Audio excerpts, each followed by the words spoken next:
and welcome back to another episode of Surviving Me, the place where we stop shrinking, stop settling, and stop romanticizing behavior that hurts us.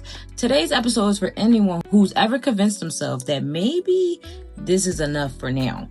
It's for the version of you that wanted the love so badly that you tried to make crumbs feel like a meal. Yeah, because today we're talking about not accepting the bare minimum and why that little thing you're tolerating in the beginning becomes the exact thing that breaks your heart later. Yeah, this episode is going to be a little deep and we're about to get into it. So let's jump right in it. So segment 1 is the truth about bare minimum effort.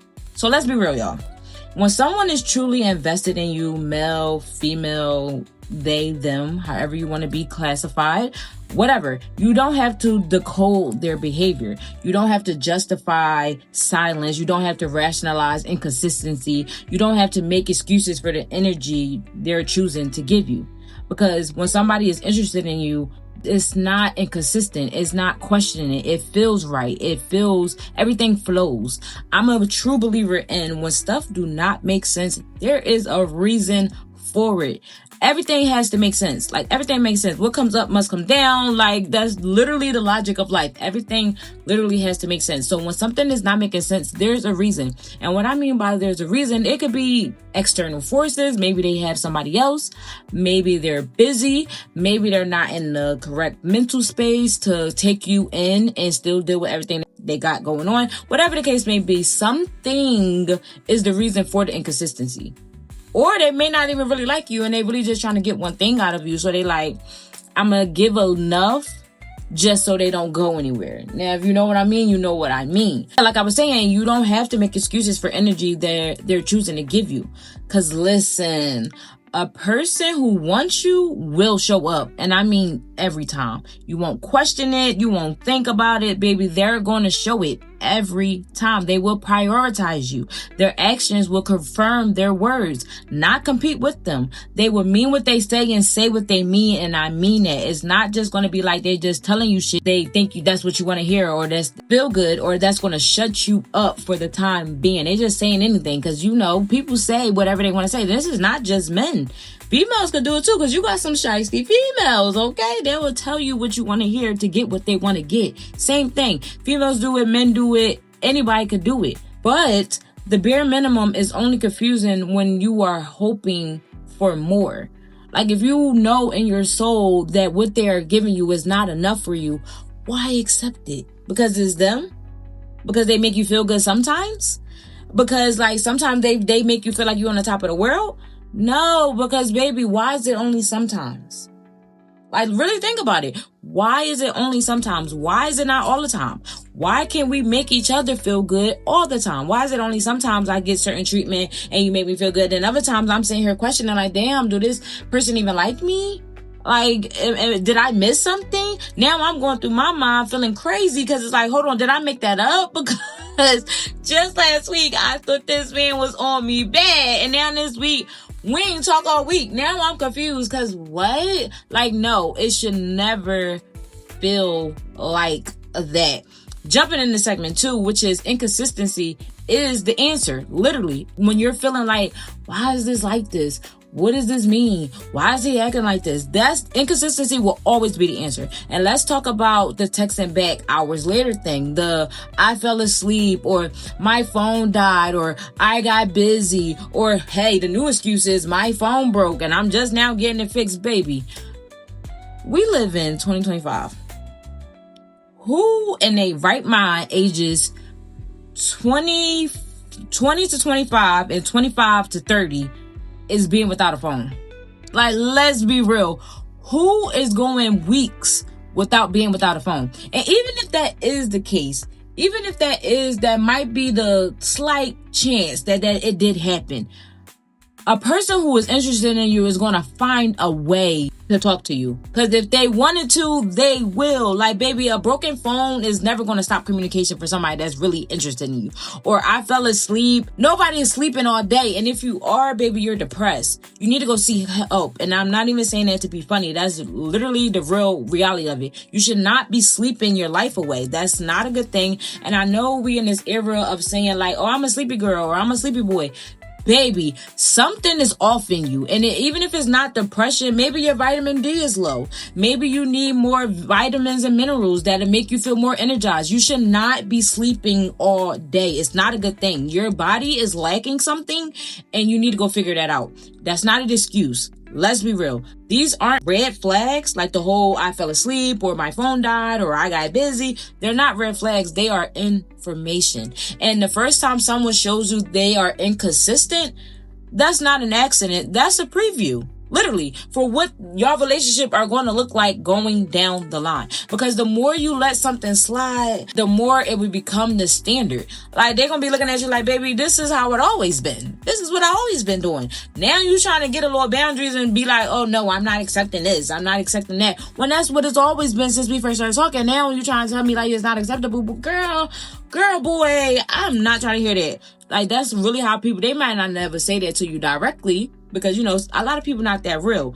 But trust and believe, I'm pretty sure that's what they're thinking. Because it's just like, girl, we've been doing this. This is our routine. This is us. Like, no, baby. That was you. And I just allowed it. And I can understand why now you would feel like, oh, this is us. I've been accepting it. It's been okay. But baby, it was never okay with me. I just started accepting it. And that's why you should never accept things that you know you're not okay with from the beginning. Set it up. Set them boundaries. Set them standards. This is what I'm not going for. I'm not putting up with this. And if that's how you want to be, go find somebody who accepts that. Because there's somebody for everybody. But baby, you must not be the one for me because I'm not accepting that. And stand on it. Stand on your boundaries and never let nobody make you feel like you got to shake them up. Like, oh, I know I don't really like this and this is a boundary of mine, but I like this person, so I'm going to let it slide. No. Your person would not make you feel like you have to let certain boundaries slide because they would never cross them. Yeah, let's get real. They would never cross that boundary because y'all didn't already talked about that. And he knows how you feel about that. And because he like you, he would never want to make you feel that way. Baby, yes, come on. Amen. Because I know I'm hitting it right now. Us females are us men. Stop accepting bare minimum, okay? Because consistency is not something anyone should ever have to beg for, okay? You should never have to you should never feel like you have to be like, oh, talk to me, pay me attention, show me some care. Like, what the fuck I'm begging for love for? Like, when it should just be something you should just be wanting to give me. I thought we liked each other. Consistency is not something anyone should have to beg for. It's not a privilege. It's the baseline of emotional care. It's literally the basis of being in a relationship. Literally. Jumping into segment 3, which is after a toxic situation, everything feels good enough. And if you know, you know. And I get it. Because after dealing with someone who drained you, who hurt you, who played you, the smallest amount of effort feels refreshing. Like, oh, my ex didn't used to do this. My ex didn't used to make me feel like this. But like someone texting you every morning feels like romance, right? Like, oh my God, they thinking about me. Or someone not cursing at you feels like emotional connection because that's all you was living in. Somebody was disrespecting you. Now you find somebody who respects you. They talk to you with respect and all that good stuff. Or someone calling you back feels like bare minimum love. Like, oh, they took the time out to talk to me. But really, it's still inconsistency. You're not supposed to compare love to the worst thing you survive. And I'm going to say that again for the ones who in the back who did not hear me. You're not supposed to compare love to the worst thing you survive. Like, if your ex was toxic, why are we comparing anybody to that? You know that's not what you want. It doesn't even matter if the person not doing the little things that this ex person used to do. Like, baby, you know when you got into that and that person wasn't giving you what you needed, it was like, oh my God, this is not love. And even though you still stayed, you knew deep in your heart that how they was treating you and what they was giving you wasn't the love you ever wanted. Because you know, we all have a sense of what we want and what we need when it comes to being in a romantic relation with somebody. So even if you wasn't in a toxic situation and that person didn't give you nothing of what what you wanted and what you needed. You still know internally what you wanted and what you needed. So going into your next situation, it should never be a comparison to like, oh, my ex didn't do this and now he doing this. Now that feels good. But baby, that's bare minimum. Like, you should have been getting it. Just because that man didn't do it don't mean that it's not bare minimum. Like, no, it's still very much bare minimum. And just because this next man is doing it, it's not special. Okay? It's not that special. Because you deserve more than someone who is inconsistent but better than your ex. Like, it should never be like, okay, they're inconsistent but they're better than my ex because they don't do this, they don't do that. No. You deserve someone whose intentions match their attention. Yeah, let's say that again. You deserve someone whose intentions match their attention. Yeah, jumping into segment 4, which is the reality of intention.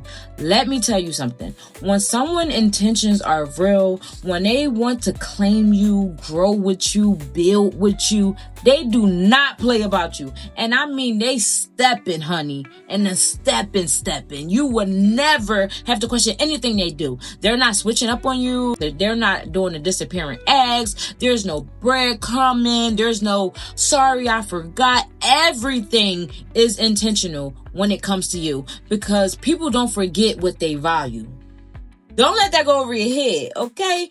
Actions reveal truth. Excuses reveal priorities. Pay attention. Okay?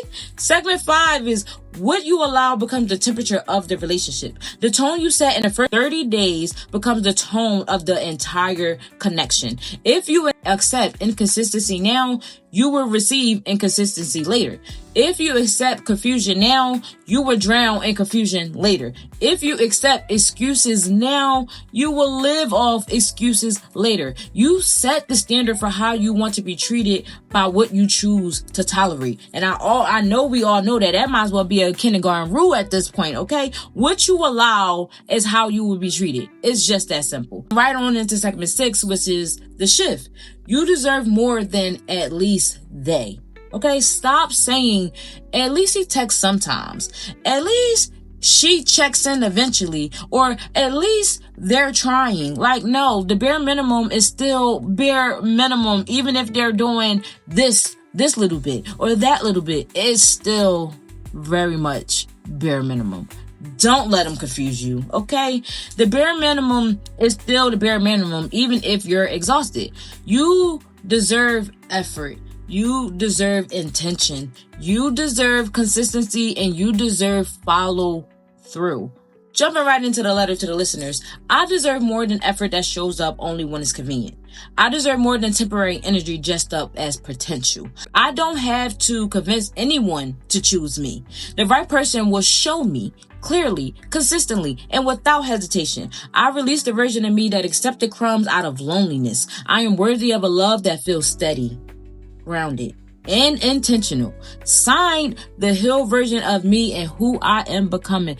Don't let that glow letter go over your head. Say it loud with me.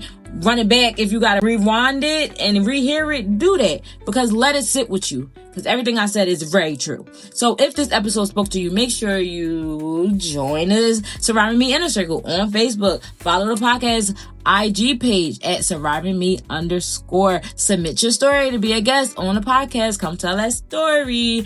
And subscribe to the Glow Letters on Substack, because you don't want to miss it. It drops at every episode, and you know the vibes. Catch up on any missed episodes on YouTube or Captivate, wherever you listen, or Apple Music, Spotify. You know we everywhere like McDonald's. And no matter what page of healing you're on, you're not alone and you're not behind. Keep going through it, keep growing through it, and keep glowing through it. And I will see you next episode. I've battled the silence, I've wrestled the shame, faced all my demons and called them by name. This ain't for sure, it's deeper than deep.